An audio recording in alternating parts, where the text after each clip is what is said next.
Peace be upon you. Fourth grade students, Translation Department, College of Arts, Iraqi University. This is your instructor, Dr. Ibrahim Bati. I'll be presenting to you another lecture on simultaneous interpreting subject. It's titled Tutorial Report 5 Uses of Flat in English. How to interpret this report from English into Arabic. مرحبا بكم طلبتنا الأعزاء في قسم الترجمة المرحلة الرابعة كلية الآداب الجامعة العراقية. معكم مدرس المادة المدرس الدكتور إبراهيم الباتي ومحاضرة جديدة في مجال الترجمة الفورية بعنوان ترجمة تقرير تعليمي حول كيفية استخدام كلمة فلات واستخداماتها الخمسة باللغة الإنجليزية وكيفية ترجمة هذا التقرير من اللغة الإنجليزية إلى اللغة العربية.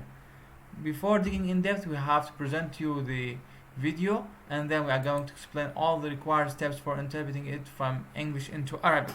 قبل الشروع في شرح المحاضرة سوف نقدم لكم مقطع الفيديو القصير وبعد ذلك سوف نبدأ بشرح المحاضرة إن شاء الله.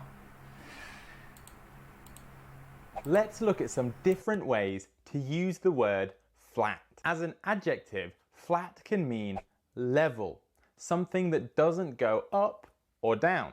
This table is flat. We can also use flat as an adverb. It refers to something which is lying horizontally.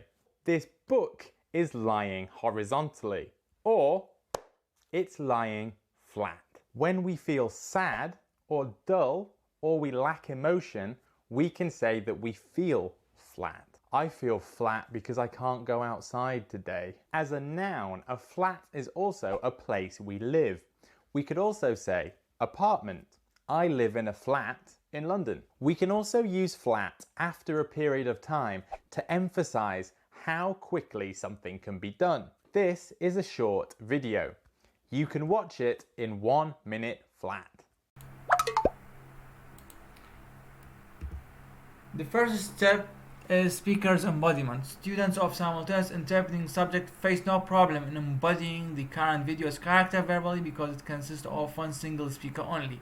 لا يواجه طلاب المرحلة الرابعة مادة الترجمة الفورية أي مشكلة أو صعوبة تذكر في تجسيد دور هذا المتحدث المستوى اللفظي عند ترجمة الكلام هذا من اللغة الإنجليزية العربية لأن المتحدث الموجود في هذا الخطاب متحدث واحد وليس أكثر من ذلك فلا توجد صعوبة تذكر.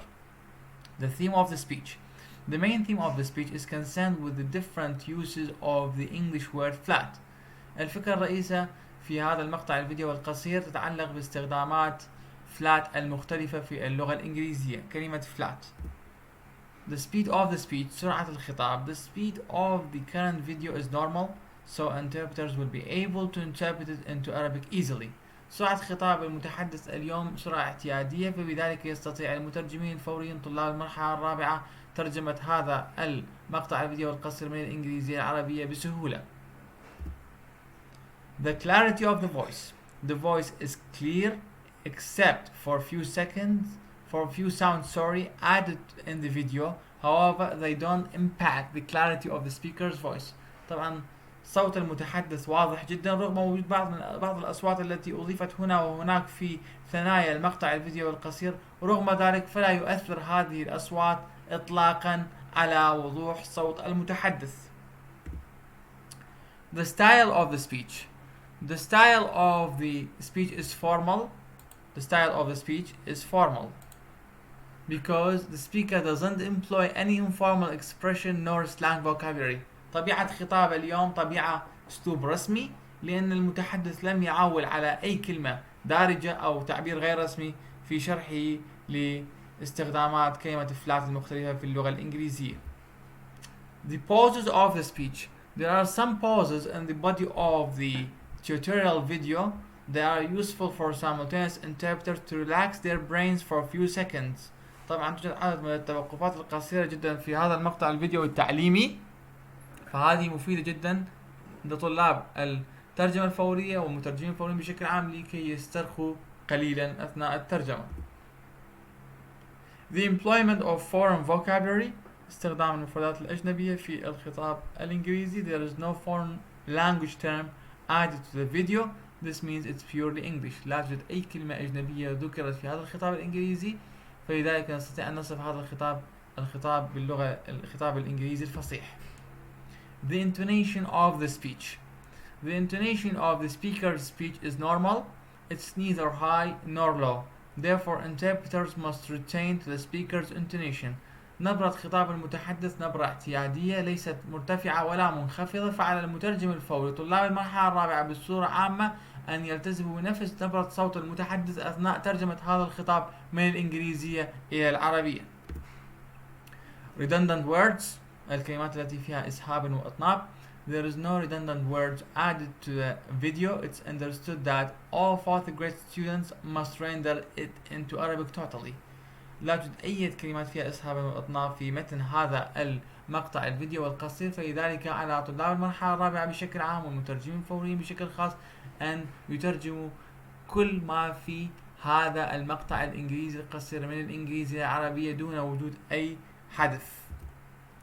Important vocabulary of the video الكلمات المهمة التي ذكرت في الفيديو. flat تعني سطحي، level تعني مستوى، horizontally تعني أفقي، feel dull يشعر بالكآبة، وعندك lack emotion الافتقار إلى الحنان، place we live مكان نعيش فيه، apartment شقة.